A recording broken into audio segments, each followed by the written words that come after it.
Good afternoon and welcome to Hashtag No Limits. I am your host, Shelly Kino, and Hashtag No Limits is a show about people that society has placed limits upon, but who have busted through those limits.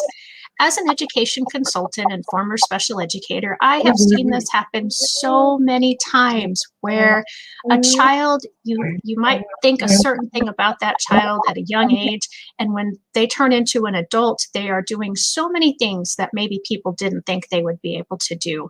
Or, just even academically, within a shorter period of time, things will happen that people didn't think were going to happen. It could also happen medically. And so I'm so pleased to bring these stories of everyday people doing wonderful things and busting through those limits.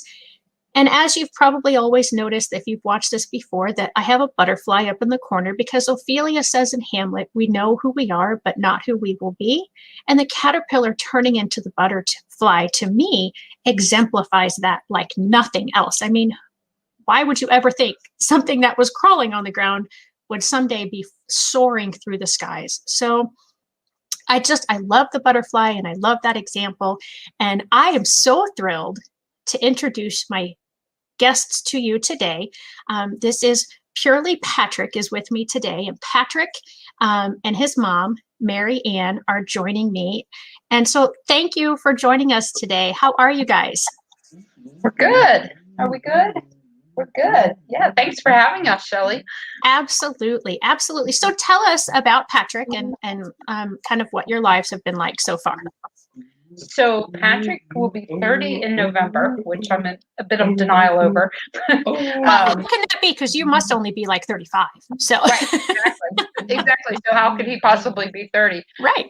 So Patrick was born in 91. He was supposed to be born in 92, but he was 14 weeks premature. So to kind of give you a time frame of that, he was supposed to be born on Valentine's Day. He was born 3 weeks before Thanksgiving. So he started out as an awfully little guy in the NICU. His lowest weight was 1 pound, 8 ounces, which is kind of hard to picture.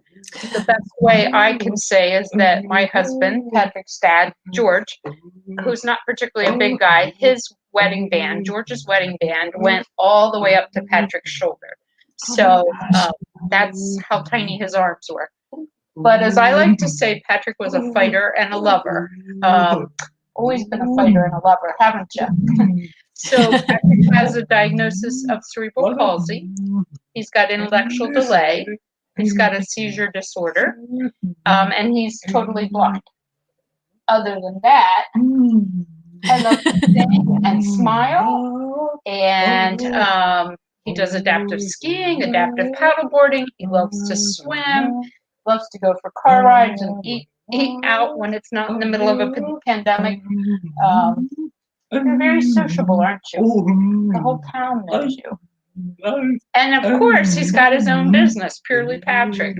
Yes, and you sent me several pictures, and one of the pictures that you sent me, I have a hard time looking at and not crying. And that's the picture of him in the NICU. And even just thinking about it, because he was so tiny. And that I have a niece who was, she was 8 weeks premature, and you wouldn't know it today, just like, as far as Patrick's size, you wouldn't know that he was a preemie. And I've known other people that have been born premature, but I actually, now that I think about it, I know someone who's I think she's older than Patrick, but I'm not going to say how much older. And she was only like 1.5 pounds or a 1.8 or 9 ounces too. So that is just amazing. But the picture that you shared, and I'll share it with our audience here in a little bit, it was just so, I don't know, it just overwhelmed me to see exactly how tiny. And as a new parent, that's kind of an overwhelming way, obviously, to start. I mean, I think new parenthood is overwhelming in its best case scenario, but in some regards, you were leaving Patrick in the best of care in the NICU, but in other regards, you were going home empty-handed. I was going home empty-handed from the hospital without a baby, and then each and every day when you had to leave the NICU, you were going home without this individual. And a lot of times you could talk to Patrick or you could touch him, but you couldn't do both because it would overstimulate him and he would go into an apnea event or a bradycardia. I will never forget, my husband and I felt very strongly to have Patrick baptized in the NICU. And the minister that had married us, I had grown up with, came down about an hour and a half from Baltimore, and they granted him special permission to come in, as well as my parents. And so it was a very tiny little ceremony, closely overseen by the NICU nurse, who kept stopping it because Patrick was going into medical crisis. Sorry, this is a little more important. And I will never forget that the minister brought some water from the River Jordan to baptize Patrick. And the NICU nurse said, "Oh, with all due respect, no, sir, you will use my sterile bullet." Yeah. Oh. So she gave him a sterile bullet of water, and that's what he was baptized with. So, yeah. So it's, and I think I'm trying to remember if he was 23 days old or 25 days old when we were finally able to hold him. Because again, you just can't handle a little preemie that much, right? Without kind of sending them into crisis. And even then it was like a quick picture, a quick snuggle, and back you go because you're losing your body temperature out of your isolator and you need to get back in. So yeah, but look at you. Look at you. You're a big strapping brute, aren't you?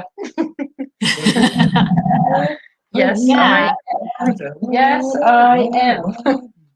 Yeah, that's awesome. Yeah, my book, which I know that you have read, and thank you for the kind words that you shared with me the other day. There was a parent in there who her child was whisked away right after giving birth, and she said she was kind of like what you said, that she didn't leave the hospital. She stayed where she was, but the baby had to go to a different hospital, and she said it was so strange because she knew she was a mother, but she didn't feel like she expected to feel as a mother because she didn't have the baby to swaddle and hold and all of those kinds of things. So did you go through things like that as well? Oh, I most definitely did. Probably my rock bottom moment was the second day of Patrick's life. I had been in a high risk OBGYN unit for weeks in the hospital prior to Patrick's birth. So I was on 100% bed rest. So, and then I had an emergency C-section, so I wasn't exactly raring to go at the moment. So, George went to the NICU and had some time with Patrick, and the nurses took a Polaroid picture, which is about as good as it got back in the day. Sure. And so the Polaroid picture was taped on my little hospital bedside table, and so it was hard to get any scale or perspective in this Polaroid picture. And hi there, buddy. I was working really hard on trying to sit upright without my blood pressure dropping, since I hadn't sat upright for six weeks and I had just had major surgery. So the next day I went by wheelchair to the NICU, and when I saw Patrick, I just totally broke down and lost it, because I just kept saying to my husband, "That's not him, that's not him." Because in my mind's eye, he was so much bigger. Right. Because in the Polaroid, he just looked bigger to me, and there were no details, and you just couldn't really see anything. And I just was so shocked when I first finally saw him, how tiny he was.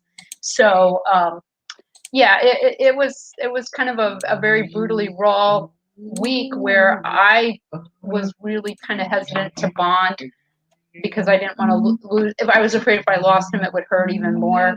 And it was George who said, "But if you don't bond and you lose him, you're never going to forgive yourself." And I was like, he's absolutely right. And that was kind of my turning point.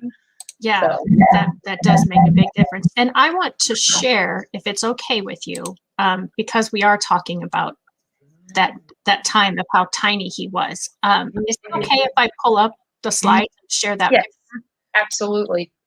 So I'm not sure. I got to see what you're seeing first to make sure that nope, it didn't go into full screen there. So, okay. So yeah, we'll get back to that in a second, but, and I put these two pictures together to show. It's the same head angle, isn't it? It's just such a vast difference. And I just can't imagine. I mean, I'm looking at, I'm presuming that's your hand. No, that's a respiratory therapist. I wasn't really handling him at that point to that level of comfort. And they really didn't want us to. No, that was a respiratory therapist who had taken I think at that point he was on nasal cannula, and she was doing what they call a blow-by therapy and like suctioning him. So, but you can see how little his arm was and how George's ring would have indeed gone up to his shoulder. He also still had the Velcro patch. You can only see it, I guess, on his left side. But he had the Velcro patch for the Billy Rubin lights as well. Gotcha. Okay. Yeah, I mean, and that's an interesting contrast. I've never seen them side by side like that. That's a great way to view it. Well, and he looks so happy, and I love this pink shirt. That's such a good color on him. I have other pictures that, like I said, we'll show a little bit later. And this one, he just looked so happy, and I just thought, that's such a contrast, and I did want to bring that out because it, like I said, I actually did okay this time looking at the picture. I'm not bursting into tears like I was the other times that I would see that NICU picture. And so do you know, like, approximately how many days old he was in that shot? I think he was about maybe 2 weeks old in that shot. Wow. And by that, I mean, he's probably grown somewhat, probably not a lot, but. Right. So my other kind of interesting little NICU tale, I may have told you this already, Shelley, is that, the lactation specialist visits you in your room and kind of sets you up with, let's help you teach you how to pump, because Patrick's not most likely ever going to be able to breastfeed, but the breast milk would be very valuable to him. And he never did get that suck, swallow, breathe coordination. So the breast milk was gavage fed through an OG tube. But I had to have a way to get the breast milk that I expressed at home back to the NICU. And they gave me tons of little, like, 50 milliliter bottles. And so my dad, with a funny sense of humor, brought in a Coors Light insulated cooler. So Patrick's breast milk traveled back and forth, or not back and forth, but to the hospital in the Coors Light. And so every single NICU nurse knew this Coors Light cooler, and they were always like, "Here comes your beer, Patrick." That is so awesome. Oh, we really tried to make as good a situation as you could. The other thing was the NICU nurses were just phenomenal. And they said, you wake up at 2 a.m., you're worried, you're nervous, you call us. You're not waking us up. We all work 24/7. Not they all work 24/7, but they're there 24/7. And so I would do that. I'd be like, I can't sleep. How's my little guy? And they'd give me the update. Oh, that's wonderful. Yeah. That's wonderful. So if we have a guest, an audience member who I guess missed the first part of, how much did he weigh when he was born? He was 1 pound 14 ounces, and then he dropped to 1 pound 8 ounces. Wow. So that was his lowest, was 1.5 pounds. Yeah. Wow. Today you're at 165, aren't you, buddy? And some ounces, but we're not going to talk about the ounces now. We don't need to. We're not going to go there. Yeah. So tell me about, all the adjustments that you had to go through once you brought him home, and then kind of just an overview of, kind of what his life was like going to school and what the schooling was like, and just kind of bring us up to, and then we'll start talking about the business. So, being a new parent, I think I would have been nervous regardless. When Patrick was in the NICU, he was actually discharged to the pediatric unit as kind of a step down. And we were concerned that he was congested at that point when he was discharged. Thankfully, he was discharged on an apnea monitor, which was on him pretty much 24/7. And unfortunately, that alarmed. I would say within maybe 4 days of being home, that went off, and Patrick had coded. He got RSV, which is a respiratory syncytial virus, and was whisked back by the ambulance to the PICU at a different hospital. I was fighting to go back to the NICU because they knew him, not realizing that, once you graduate from the NICU, it doesn't matter if you're just out 2 days, you're now PICU material, not NICU material. So, I didn't know that either. Yeah, so into the pediatric intensive care unit we went, where they did a experimental drug that they were using. It wasn't even FDA approved at the time, because he had apparently such a bad case of RSV that they really felt that this was the one life-saving thing they could do. I remember they said it was what they call a tertiary drug. So he was in a room with double doors. We had to come in, shut that door, go in the next one, shut that door. Meanwhile, I'm thinking, what is this doing to us? But little guy. But he continued to fight. The relevance, I think, of this story is that I think it just always exaggerated the fear we always had that, like, okay, he's good for the moment, but when is the next shoe going to drop? Sure. And, we see your belly. Now they'll know you don't weigh 1 pound 8 ounces anymore. So the other critical piece of that, which has really kind of shaped Patrick's life, is that they had to put him on 70% oxygen. Now, that may not sound like a lot, but room air is only 21% oxygen. So 70% oxygen is a lot. And they had to continue him at that level really to sustain his life. His retinas were well attached and in good shape when he left the NICU. But that event was probably what started the detachment of his retinas, and caused the retinopathy of prematurity. So he, at one point, had surgery to one eye. What you looking for? Oh, you're going to get your harmonica. You can play that for them.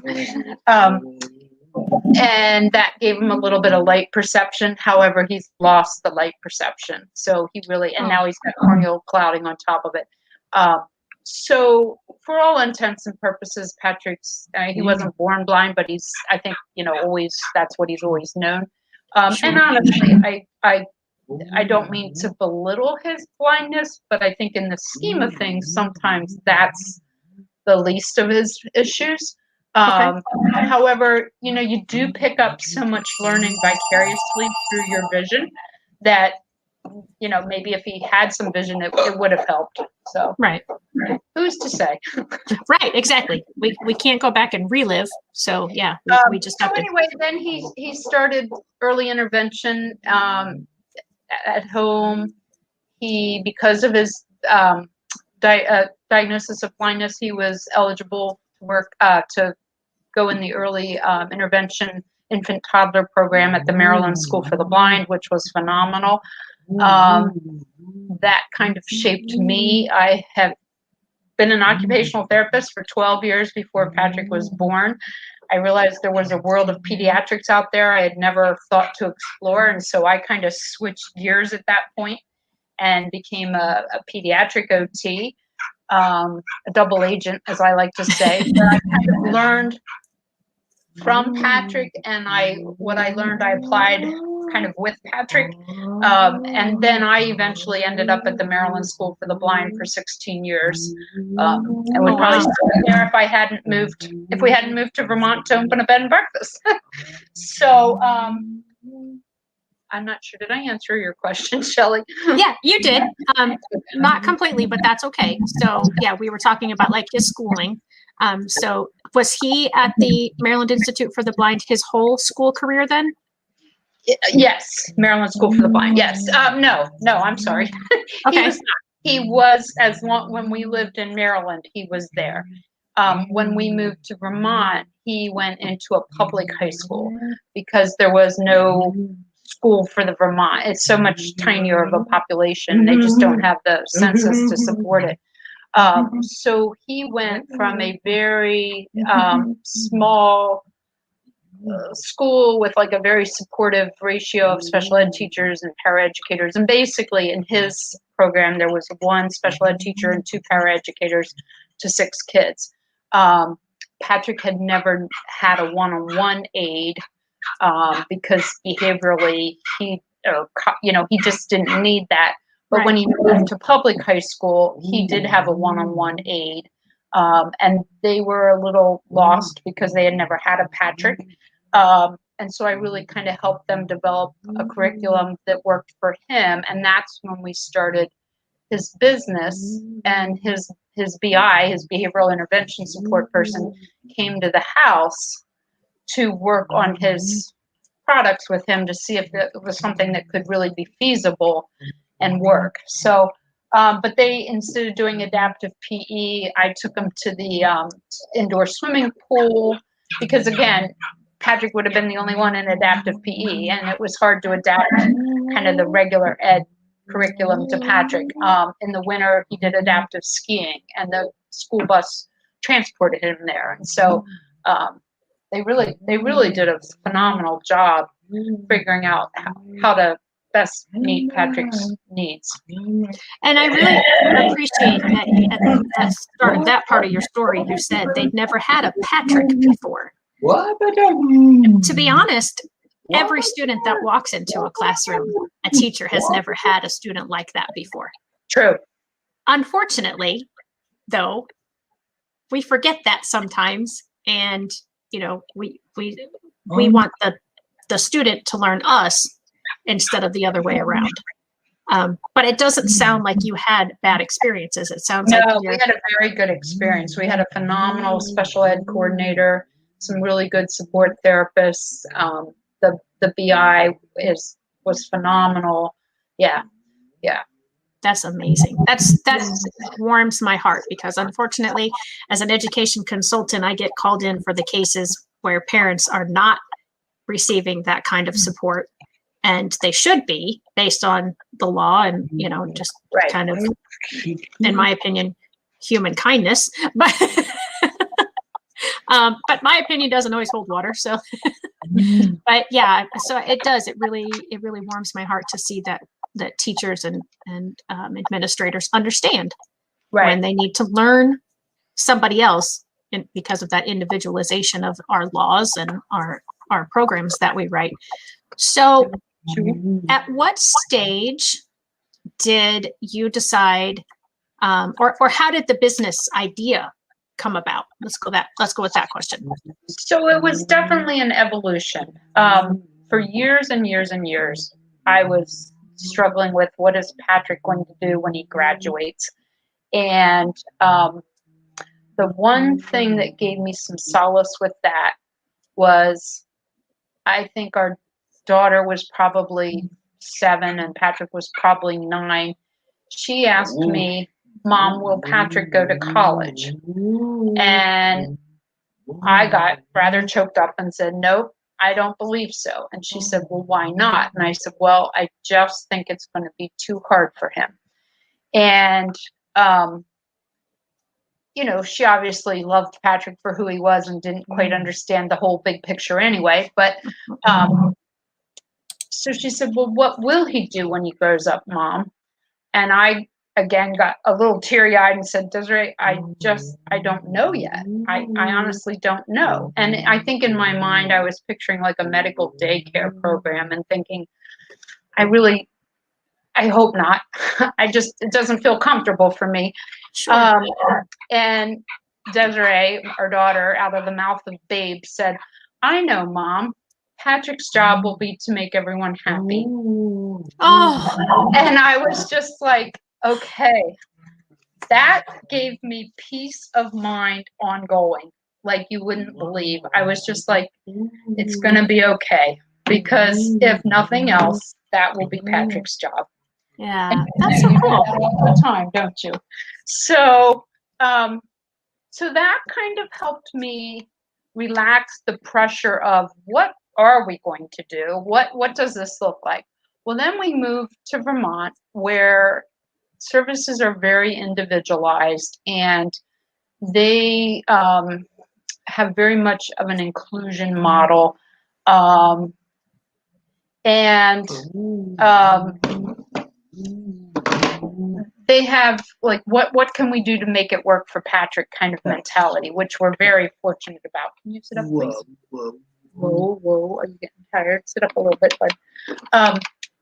So what I was doing was looking at what Patrick could do as an OT and kind of as a mom. What could Patrick do? And he used to make these, it's like a boy sound, these hand motions.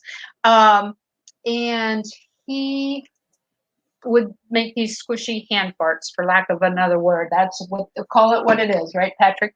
So he would take, so what I was trying to figure out, what can we do with these hand motions to kind of put it into something functional? So his OT at the School for the Blind said, well, what if we make bath salts? So she would put salts and scents and color into a like Ziploc baggie, and Patrick would squish it and mix it together. And so that seemed to be working for a while. Then we were like, well, now what are we going to do with these? Well, he had a pouring device. And so she said, well, let's take it the next step. Once he's done with the bath salts, we'll put them in his pouring device. He can hit the switch, and that'll fill these little cups, little bottles, and we'll make labels and we'll sell bath salts. So that's really how it started, was kind of looking at what Patrick could do.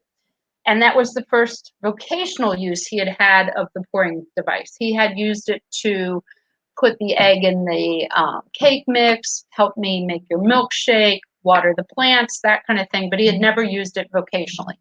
So then bath salts is kind of the way life goes, huh? Bath salts were starting to become contraband because kids were starting to sniff them. Okay. And so, yes, so bath salts were being outlawed everywhere. And actually, we were selling them here at the, because then we had moved to Vermont and we were still doing this bath salts. Well, we own an inn, it's perfect, we'll sell them at the inn kind of mentality. So we had a guest from Ireland who bought some and took them home, got waylaid in the Belfast airport because she had contraband bath salts. So he said, it's not a big deal, I'll throw them away, I don't mean to have some. And so when she emailed me this story, I was like, it's time to stop the bath salts. So then we were kind of like, well, what can we do that doesn't have the same health hygiene standards? So we got into like the dog cookie thing. But that wasn't really a win-win for Patrick because he couldn't participate in much of that. So he didn't like squishing the dough. He didn't like using the dog bone cookie cutter and cutting them out. He didn't seem to care for the smell. It was a different recipe back then. He didn't seem to like anything about this process. And a little bit of tactile defensiveness. And so the other thing is when you're doing hand over hand assistance with a child who's blind, you're like, you're blocking my vision, let my hands alone. I don't want any hand over hand assistance, thank you. So it just was like, why are we doing this? This is not working for Patrick. So along about that time, we had a graphic designer that was helping us out. And I said to her, I'm trying to figure out what Patrick's going to do if he's not liking these dog cookies. And she said, well, is there some way he could assemble a kit of dog cookies that he doesn't actually make them, but he puts the ingredients in them and someone could take them home? And I said, that's a great idea. So I thought, I can't take this recipe, which was huge, and titrate it down to like a little Ziploc baggie. How am I going to do that?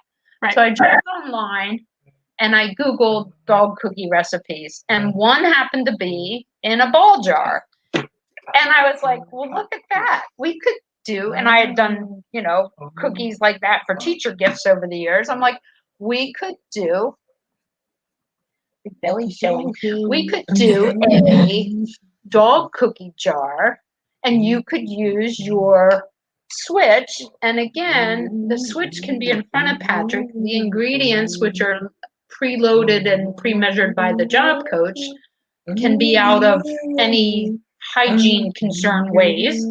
And voila. And so we started with dog cookies, we started with chocolate chips, we started with one soup. We had 5 things. I'm trying to think what the other 2 were. But anyway, so that's how it all started. It was kind of an evolution. So that's so awesome. And to be able to think outside the box, so to speak, or outside the ball jar, and to figure that sort of thing out. And so yes, one of the reasons that she talked about the fact that the dog biscuit recipe was different then than it is now is because I actually purchased the dog biscuit recipe, and it's amazing. It came in this container. At the time, this container was full, and it came, and I forgot to grab it to show it today, but it came with a little sticky, or not a sticky note, but a little, attachment, I should say, that had the directions on the back and told me exactly what else I needed and the exact amount of what I needed. And then there was the cookie cutter in the shape of the dog bone. Now, I had looked down just a minute ago to see, and I just double checked that if my dog was here with me, because many times he'll lay by me when I'm doing this, and he's not, but I was going to show you, he's just a little, like not even 8-pound Chihuahua. Aww. And so when I got the cookie cutter and I made the first set of cookies, they're this big. That's like a third of the size of my dog. Well, it's funny. We have little dog bone cookie cutters. Oh, do you? And we hardly ever put them on because we don't know. Like, we just don't hear on the side of this dog is probably big. But we have little dog bone cookie cutters. That's funny. Well, but so my thing is, I was able to get out of the mix, I think it was 45 of, I don't know if that's like kind of what the normal amount is. But then I have to break these in thirds. So, I've got like 125 dog biscuits now. And my dog absolutely loves them. Like I actually kind of did a little taste test, and I was like, okay, here's a store-bought kind and here's a Purely Patrick kind. And he picked the Purely Patrick kind over 2 out of the 3 store brand kinds. So that made me feel really good because I thought these are all natural ingredients, and, they're better for him than the store-bought stuff is going to be. I have to say, somebody emailed me once and said they smelled really good. Did I ever try them? No, honestly, I haven't, but you could. It's all edible. Right. It's got Parmesan cheese, and there was some garlic in it. Little garlic, yep. Yeah, and of course whole wheat flour, and there's some dried milk in there. Yeah. And we do those wheat free too, because apparently quite a few dogs have wheat allergens. Really? So, that's so I crazy. didn't know that either, so I my next order will be probably one of the soups or one of the cookie mixes, because so I brought them to show because that's part of the evolution as well. So we started in the ball jars. This is what's Patrick's crazy cranny. Can you sit up there? So ball jars are probably our original go-to method of packing. As you said, you got yours in a reusable water bottle. And this was kind of an evolution of shipping. We were looking for something that was lightweight and less breakable. And then we actually just recently have started with this food grade FDA approved bag. Like a vacuum sealed bag. Yeah. And the nice thing with that is you can heat seal it at the top. So it's, it's totally tamper proof. So and then this is the birdseed mix. This one is a nice one for Patrick to make because it's noisy.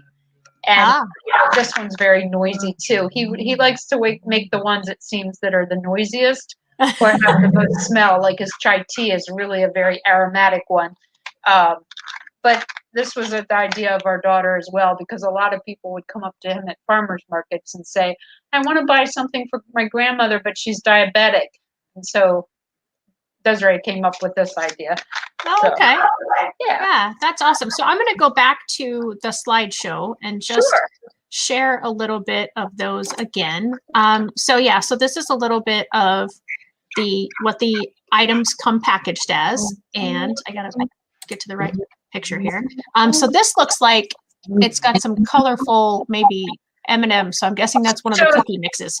So he does just an M&M cookie. He does a regular M&M and a gluten-free M&M. The M&Ms aren't what's gluten-free, but the flour part is gluten-free. I mean, the M&Ms are gluten-free, but this is his Easter brand. So what he tries to do is find, which was hard last year, but he tries to find the holiday M&Ms and swap them out, and say, even if you order online at that time, do you want Easter M&Ms or do you want spring M&Ms? Do you want Christmas M&Ms? So, yeah. Oh, that's cool. And then the next picture will be the one that we showed. And so can you see what the 3 different pictures are in here? Yep. Do you want to go ahead and describe what's happening in each one? So this is Patrick doing his community thing. So the first one, we're at the grocery store shopping for his ingredients. And Patrick, it's money in, money out, isn't it? He comes along and he buys his own ingredients. Sometimes, he likes to hold the cart, but he really can't push it. We've tried. I'll push you, you push the cart. Yeah. It ends up in a derailed train wreck. That doesn't work so well. They do have, and I couldn't find the picture. I think it's on my poster board picture. They do have a Caroline's cart at that grocery store, which has a big insert car seat, and it's got 4 wheels. You can lock the casters so it doesn't keep sliding off on you. And then I can transfer Patrick in that, and then he's part and parcel of the cart, and so that works really well too. Yeah. The second picture is in Patrick's room. He's got his ingredients behind him, but he's got some boxes that he's shipping off for an online order. And then the next picture, he's going to the post office in his Lyft van with his job coach and myself to mail them. So we had a picture of the Patrick inside the post office, although we were informed it was a federal offense to take a picture inside a post office. So really, we didn't know that, did we, Patrick? So we decided we better not make that one too public. I did not know. So many rules and laws. Because I thought it was like such a perfect picture to promote Patrick's really at the post office mailing your package, and then I was like, okay. Oh, that's cool. Yeah, I didn't know that. That's so crazy, all the things. Uh-oh. All right, well, I don't know why it's giving me this message. Oh, there we go. Okay. There we go. So Patrick loves to be outside. These are both water pictures. One happens to be in Sanibel, Florida, and one happens to be at Cape Cod. But we actually own a beach wheelchair. That one we rent from a bicycle shop down there. A lot of towns now have them kind of available to make the beach ADA accessible.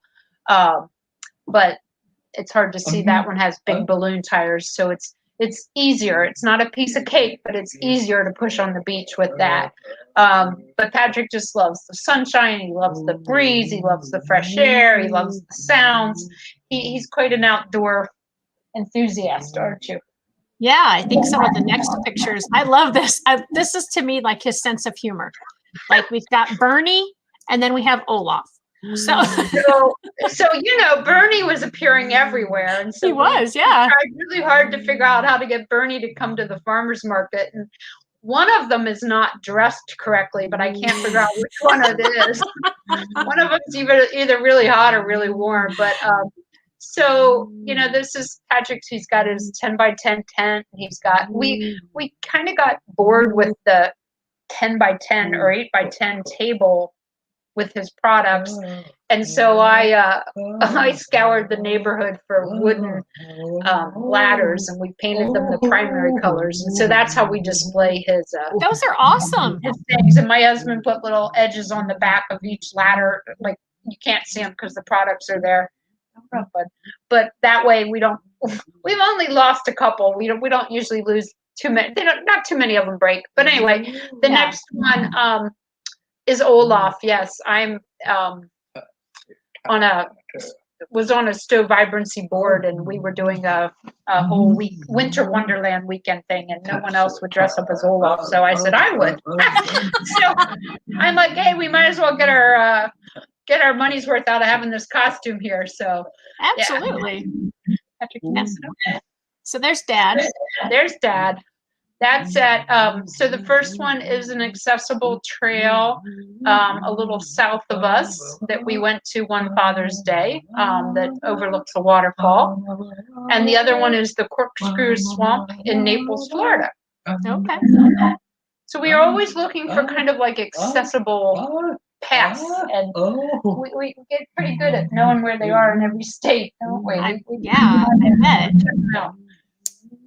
So this is a little better version, a better view, I mean, of the ladders. Yeah, the ladders and you at the farmer's market, but then I'm in the same shirt. So yeah, that's Patrick at the farmer's market. And then the one on the left is Patrick using his he's got a rolling anterior walker, which he can go for very short distances. Kind of the symbolism of that picture was his post for his walk to end Alzheimer's. Oh, so wow. one of his cookies he makes is a Grandma Joe's Snickerdoodle, which was my mom's recipe.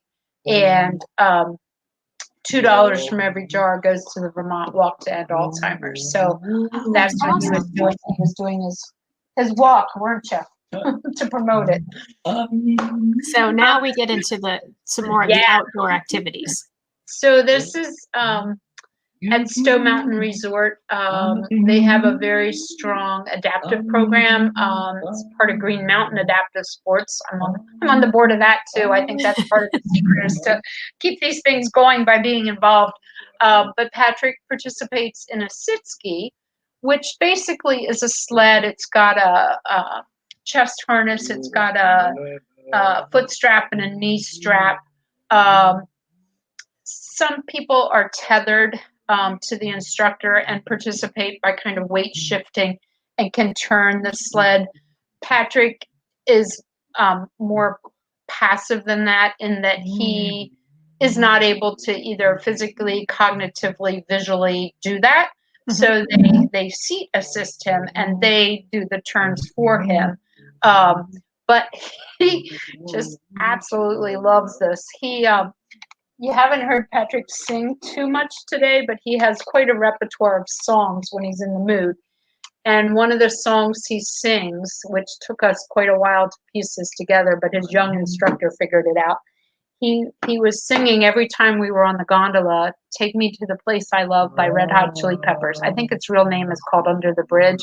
Oh, wow. But there's a line in there that says, "Take me to the place I love." And that's what he was singing repeatedly on the gondola. So very cool. Yeah, you're so smart, aren't you? Yeah, you're smart. I'm still here. Your turn to talk. My turn to talk. So on the left, Patrick is doing adaptive paddle boarding. So again, being on the board, I was kind of like, why does it have to be stand-up paddleboarding? Why can't it be sit-down paddleboarding?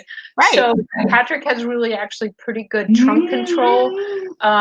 His hamstrings are terribly tight, but we've learned if we cross his left leg over his right leg, then he does better. He doesn't do well at all the other way. And so they started out very slow and steady, and it was enough to maintain his balance just when the guy was, rowing very gently. Towards the end of the summer, they're rocking and rolling back and forth and really trying to get him in. And then sometimes you can just see him like, why am I working so hard? I love to swim. Let me just fall in. So he's out on that board for probably a good hour at a time. He's really tired after that. So, and then the picture on the right is just Patrick swimming. He does he goes from his stomach and does like a flutter kick, and then he rolls over on his back and he rests and he catches his breath. And so he, except for me keeping him from bumping the edges of the pool, I really don't, I'm in the water with him in case he had a seizure, but he's really pretty independent in the pool. That's amazing. And I can't float. So that just the fact that he's floating at all is just He's incredible to me. a floater. So the one on the left, that's probably a little better picture. You can't see the wheels so much, but that's Patrick at the beach again. Pure joy. And then that's the Stowe Recreation Path. We just deviated off the path a little bit to get up towards the fence, but it's another really nice 5.5 mile paved walk that's truly accessible. Really, really a nice path, isn't it, buddy? Because you know half the people on the path. And that's all of those that I have. I think I had included all of the ones that you sent me. I hope I did. No, I think so. So yeah, I think I did my best to get them all in there. There is one that you sent me that I wasn't able to put in, and that is the poster that I'm gonna share here in just a second, and that gives a better view of what you mentioned before about the grocery cart. Well, and I display this poster at farmers markets because I kind of see farmers markets as much of a moment to kind of use it as a teachable moment to help people realize that people with significant disabilities can indeed be self-employed, and that Patrick really does make these products, and this is what he does. So Right.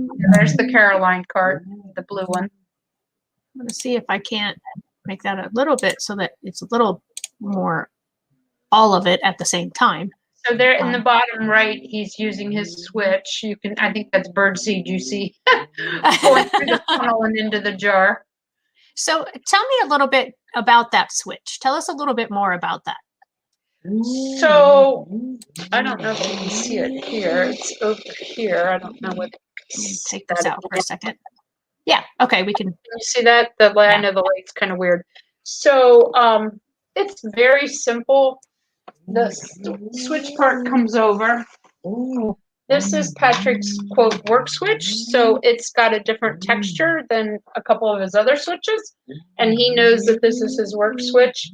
And when so the job coach will put the ingredients in the cup, and then there's a funnel and into either the bag or the ball jar or the water bottle.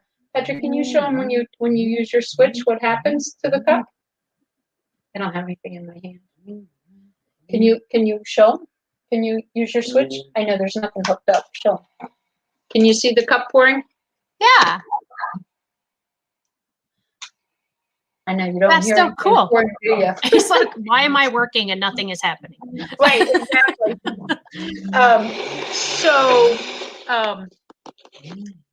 So Patrick's one of his really good strengths is cause and effect. You're still doing it, aren't you? Yeah, there you go. Carrie would be proud of you. Carrie's his job coach. So he really has that cause and effect down pat. And so this is kind of like taking what he can do and taking his skill of cause and effect. I'm going to move that away from you so you don't have to work anymore. And, you know, applying it to become a job. And, you know, he doesn't work 24/7. No one wants to, do you? No. But he works 5 days a week, and sometimes he works faster than others. Sometimes he gets a little perseverative on things, and therefore it's harder to focus. But you're a pretty good worker, aren't you? What are you looking for? See, often when we work, I get an M&M or a butterscotch. Oh. Is that what you're looking for? No, hands down, buddy. Hands down. I mean, we all want rewards when we work, so I'm all about that butterscotch.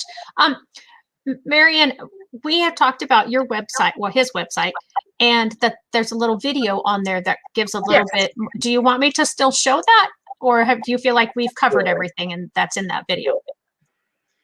If you want to start it, and or I don't know if you can do so that they can see Patrick working a little more, but you don't have to run through the whole thing. Okay. Yeah. Yep. Let me pull that up. I'm gonna get him an M&M while we're working. Okay. Absolutely.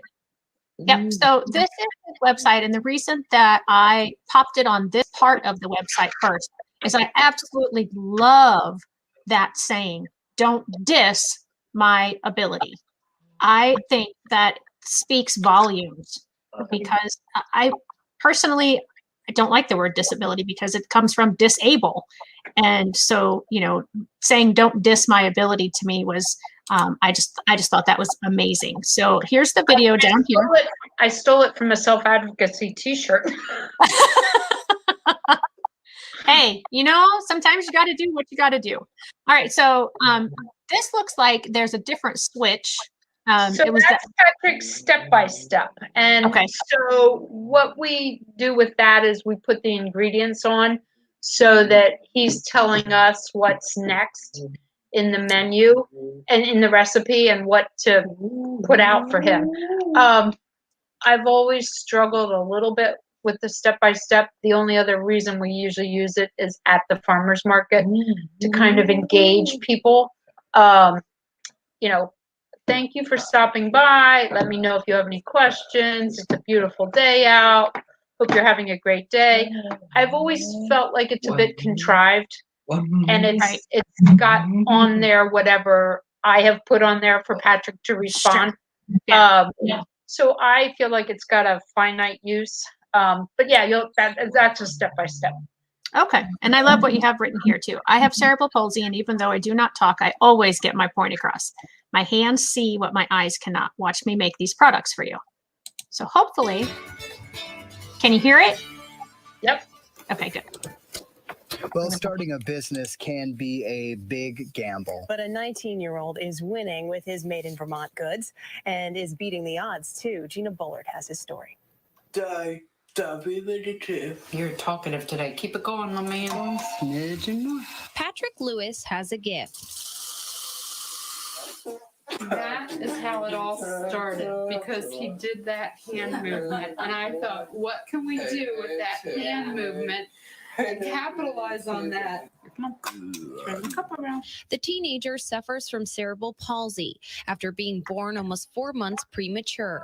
But as his mom, Marianne Lewis, tells us, that doesn't hold him back. So he doesn't have any vision at all.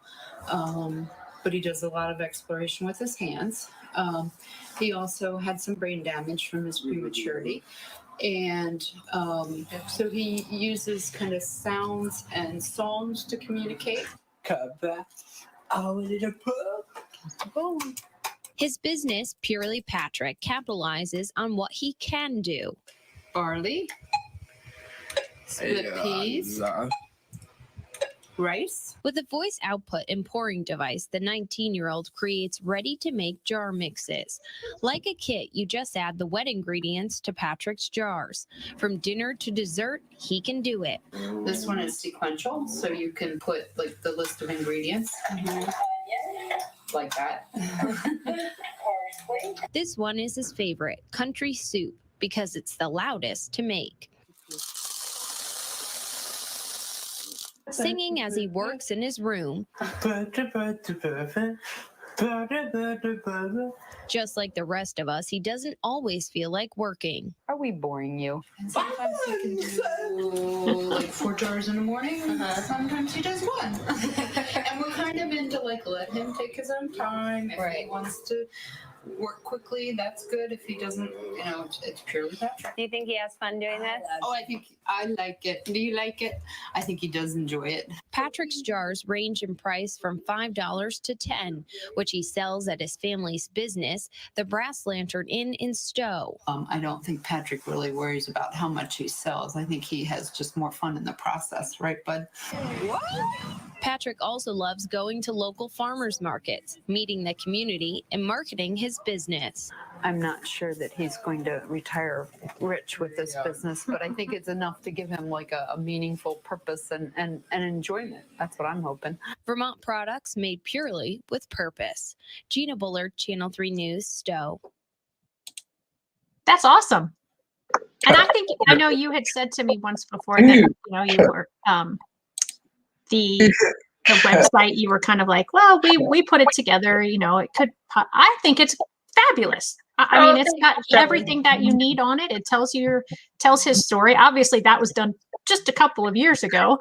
Well, yeah, I realized it's like he was 19 there. And what's really funny is I realized how advanced our table has gotten. That table like was so small and not working. So George helped us order a larger table that even has electricity in the legs. So, we can plug things into the Oh, legs. wow. Yeah, it's pretty, it's industrial. I think the only thing, and my daughter again picked up on this, that I would change in the video, and I think it's just where the world is that when she said the Gina, the host, said Patrick suffers from cerebral palsy, Yeah. because my daughter very quickly said, suffers? Patrick doesn't suffer from anything. Right. Yeah. So, And that yeah. I caught that too. And I was like, oh, okay. So Yeah. I mean, and it's just one of those things, she probably didn't really think about what she was saying, Right. or at least I hope not. But so we had another guest, I do that all the time. I say guest, but I mean audience member. And Jamie is somebody that I would like to introduce you to, because Jamie was on several months back, and she is the CEO and founder of Spirit of Discovery Park. And it is going to be an all-inclusive park for everybody. And I guess Googled it after you told me that. Did you? Yeah, I did. Matter of fact, Patrick has a note up here on his dry erase board. Investigate Spirit. What was it? Spirit of Discovery Amusement Park gift shop, a potential venue. Yes, absolutely. And Jamie is doing such amazing things as far as, I mean, thinking literally, I feel, about every person that could be employed or could benefit or enjoy this Spirit of Discovery Park. I guess Violet is her daughter, I don't know, maybe she was, because we talked about gluten-free dog treats, so I'm not sure which being we're talking about when she says Violet is gluten-free. But yeah, so I think what Patrick has done, what he's continuing to do, and then also maybe maybe that would be something that she can have in the gift shop, that you guys could work something out. But she does such a great job, like I said, of remembering every ability level. And so often I think blind people are left out in a lot of ways, but she is making sure that like their business cards have Braille on them, and things all around the park have Braille on them, and they're having a grow garden that they're going to have. She shared a picture of it a few days ago, and I'm so excited to have that in the St. Louis metro or St. Louis area. I don't know exactly where it's going up yet, but road trip. Yeah, absolutely. I would love it if you guys came out, or I would love actually to come to Vermont and stay at your bed and breakfast sometime. I got to go to Maine a few years ago, and I just absolutely loved it. And the pictures that I showed today, that's my jam. I love the mountains. I love snow. Yeah. I love to look at the water. I like to be on the water, but like I said, I can't float. I don't swim, but Patrick will teach you. Awesome. He will be a miracle worker if he can, because I've had many people try.